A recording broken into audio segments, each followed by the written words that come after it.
Hello and welcome to the Breathing Room. Today on the show, I'm going to answer some frequently asked questions. I'll answer 3 questions that I usually get from my clients or they come on my DMs. So here we go.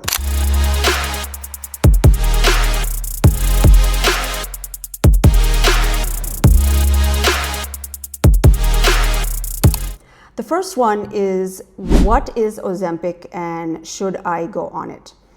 Well, Ozempic and some other weight loss drugs, there are newer ones called Mounjaro, Wegovy. They are basically GLPs, glucagon-like peptide, and this helps you regulate your blood sugar, control your appetite.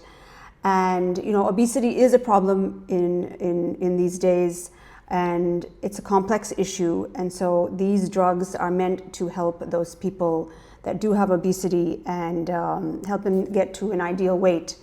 So what are the pros and cons? Let's go through the pros first. So like I said, we do have an obesity crisis. This helps people reduce their weight by 15-20%.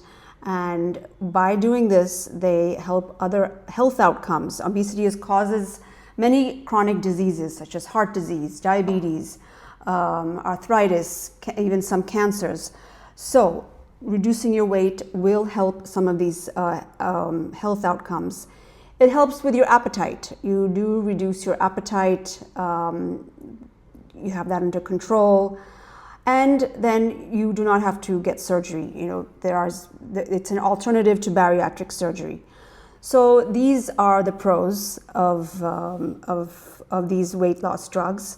Like I said, obesity is a problem, and some things need to be done. It's not just a eat less, exercise more.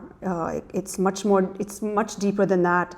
A lot of factors at play: your metabolism, your genes, your many things. So some interventions might be needed. The cons. So the cons is you do lose some muscle mass, and you have to be very careful that you are, if you are on the medicines, you are doing something to combat that. You have to do some weight training, get enough protein. Some other side effects are you can get diarrhea, nausea. More serious ones are like pancreatitis and thyroid concerns. Gallbladder issues, but those are more serious. The ones that you should be concerned about is, like I said, losing the muscle mass, because as you get older, you're already losing muscle mass, and you need that for weight control. When you go off the medicines, many times you will gain the weight back, so you need to make lifestyle changes while you're on the medicine. And by lifestyle changes, I don't mean just eating less. You need to control your sleep, you need to get enough exercise, you need to control your stress. So all these you will have to address as you do wean off the medicine. And while you're on the medicine, you should take the right actions. These medicines are very expensive, and the long-term effects are, more importantly, long-term effects are not known. They're new. We don't have long-term studies, so we don't know what's going to happen 20 years down the line. And it's not a magic fix. Like I said, you still have to do all the work, the lifestyle changes to have a healthy weight. That being said, if you are interested in getting on any of these medicines, please go to the right doctor. Go to an endocrinologist or obesity specialist. Do not get this from any general practitioner, your family doctor, or do not buy them online. I don't know, people are getting spam mails. I'm getting spam mails about buy Ozempic, less cost. So don't fall for these.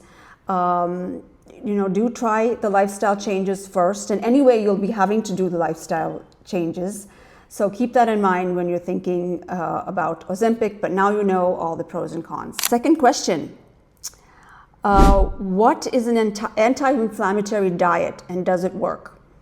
Well, this has become a popular issue because a famous Bollywood actress has said that she's lost all her weight from this anti-inflammatory diet. So all that means is you're taking in less inflation. There's less inflammation in the body. Chronic diseases such as heart disease and arthritis and even some cancers are attributed to more inflammation in the body. So when anti-inflammatory means you're just reducing the inflammation. So what does it mean? What foods are there in an anti-inflammatory diet? Well, you have fruits and vegetables. They all have good nutrients that will reduce the inflammation in your body. Healthy fats, such as olive oil, nuts. We have fatty fish, mackerel, Indian mackerel, sardines, whole grains. We were talking about brown rice, our Indian millets. All the millets are good for you and anti-inflammatory. Of course, we have our herbs and spices, the haldi, ginger, garlic, all are known to be anti-inflammatory. So what foods are bad for you?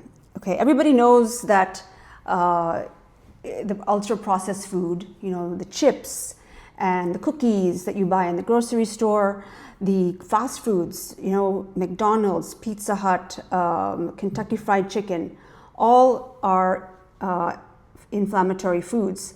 Sugar, sugar you get from soda, sugar you get from drinks, especially these, the trend is having cold coffees these days. Starbucks, Cafe Coffee Day all have these large drinks filled with sugar. It has more sugar than soda, many of them. So that is inflammatory. Red and processed meats, cold cuts, even chicken that is made into sausages and hot dogs, all of those processed meats are inflammatory. And so refined carbs and sugars. We talked about sugars, refined carbs, white bread, pastries. All of that has lots of dubious fats and it has the refined grains. So those are known inflammatory foods. Now there are some inflammatory foods that might be specific to your body. So this is what that Bollywood actress actually meant. They said she cut out some foods that she thought that were known to be inflammatory for her body. So let's, for example, nothing to do with her, but in general, people are cutting out gluten. So they think gluten might be inflammatory for you. Now we've been eating gluten for hundreds of years, but there have been different strains of wheat. Maybe we're just noticing those changes. So if you would cut it out for a month and see how it goes. There's plenty of millets that you can place in place of those rotis. You can use ragi, jowar, bajra, or anything on those lines.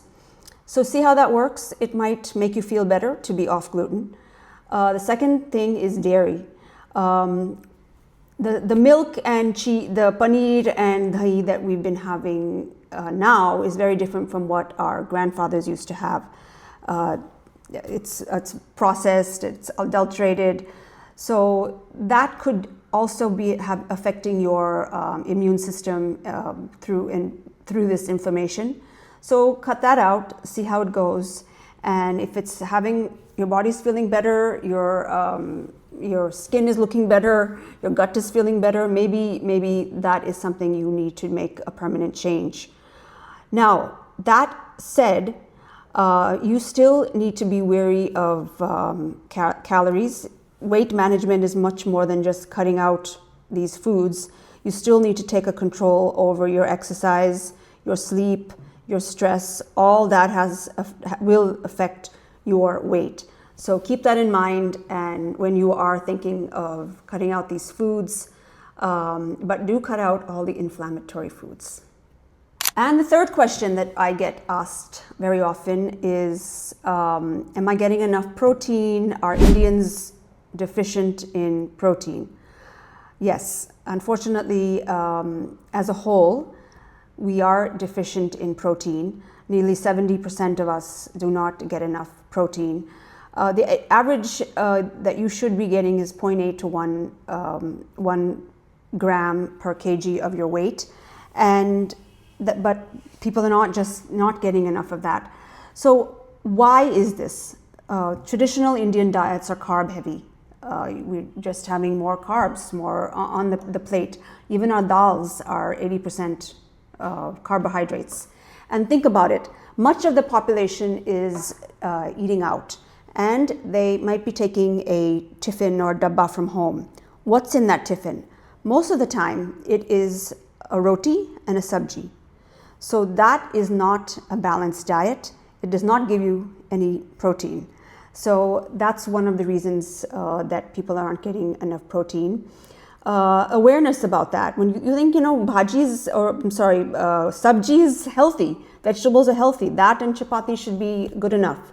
But you really are not getting all the nutrients that you need. So this awareness has to be this awareness has to be more amongst the population. There is a thing about complete and incomplete protein. Animal sources are the best sources of protein, because protein has 9 essential amino acids, and only animal protein will give you all of those amino acids.